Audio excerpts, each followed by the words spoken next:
प्रदोष त्रयोदशी व्रत कथा। पूजा की विधि।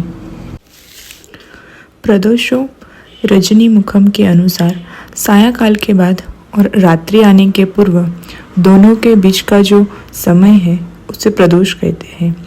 व्रत करने वाले को उसी समय भगवान शंकर का पूजन करना चाहिए। प्रदोष व्रत करने वाले को त्रयोदशी के दिन भर भोजन नहीं करना चाहिए।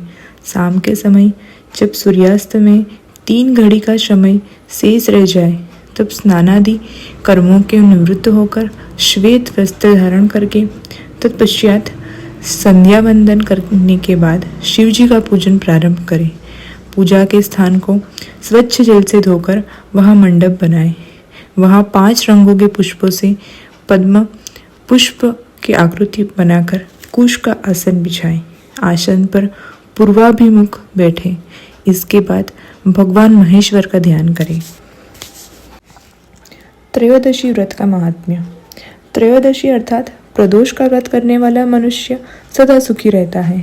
उसके संपूर्ण पापों का नाश इस व्रत से हो जाता है।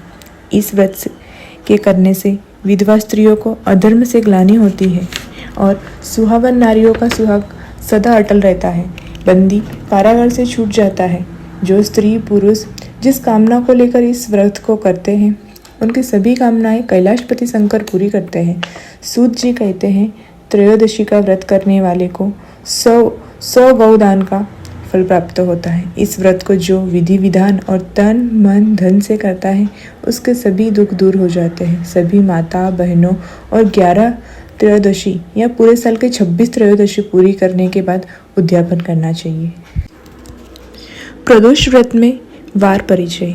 रवि प्रदोष दीर्घ आयु और आरोग्यता के लिए रवि प्रदोष व्रत करना चाहिए। सोम प्रदोष ग्रह दशा निवारण कामना हेतु सोम प्रदोष व्रत करें। मंगल प्रदोष रोगों से मुक्ति और स्वास्थ्य हेतु मंगल प्रदोष व्रत करें। बुध प्रदोष सर्व कामना सिद्धि के लिए बुध प्रदोष व्रत कर सकते हैं। बृहस्पति प्रदोष शत्रु विनाश के लिए बृहस्पति प्रदोष व्रत करें। शुक्र प्रदोष सौभाग्य और स्त्री की समृद्धि के लिए शुक्र प्रदोष व्रत करें। शनि प्रदोष खोया हुआ राज्य व पद प्राप्ति कामना हेतु शनि प्रदोष व्रत करें। त्रयोदशी के दिन जो वार पड़ता है उसी का व्रत करना चाहिए तथा उसी दिन की कथा पढ़नी व सुननी चाहिए। रवि सोम शनि का व्रत अवश्य करना चाहिए। इन सभी से अभिष्ट फल की प्राप्ति होती है। ध्यान का स्वरूप। करोड़ों चंद्रमा के समान कांतिवान त्रिनेत्रधारी मस्तक पर चंद्रमा का आभूषण धारण करने वाले पिंगल वर्ण के जटाजुधारी नीलकंठ तथा अनेक रुद्राक्ष मालाओं से सुशोभित वरद हस्त त्रिशूलधारी नागों के कुंडल पहने व्याघ्र चर्म धारण किए हुए रत्न जड़ित सिंहासन पर विराजमान शिवजी का ध्यान करना चाहिए। व्रत के उद्यापन की विधि। प्रातः स्नान आदि कार्य से निवृत्त होकर रंगीन वस्त्रों से मंडप बनावे। फिर उस मंडप में शिव पार्वती की प्रतिमा स्थापित करके विधिवत पूजन करें। तदंतर शिव पार्वती के उद्देश्य से खीर से अग्नि में आहुति करनी चाहिए। हवन करते समय ओम उमा सहित शिवाय नमः मंत्र से 108 बार आहुति देनी चाहिए। इसी प्रकार ओम नमः शिवाय के उच्चारण करके शंकर जी के निमित्त आहुति प्रदान करें। हवन के अंत में किसी धार्मिक व्यक्ति को सामर्थ्य अनुसार दान देना चाहिए। ऐसा करने के बाद ब्राह्मण को भोजन दक्षिणा से संतुष्ट करना चाहिए। व्रत पूर्ण हो ऐसा वाक्य ब्राह्मणों द्वारा कहलवाना चाहिए।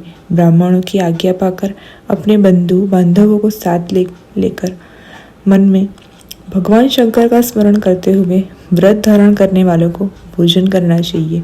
इस प्रकार उद्यापन करने से व्रती पुत्र पौत्रादि से युक्त होता है तथा आरोग्य लाभ करता है। इसके अतिरिक्त वह अपने शत्रुओं पर विजय प्राप्त करता है एवं संपूर्ण पापों से मुक्त हो जाता है। ऐसा स्कंद पुराण में कहा गया है।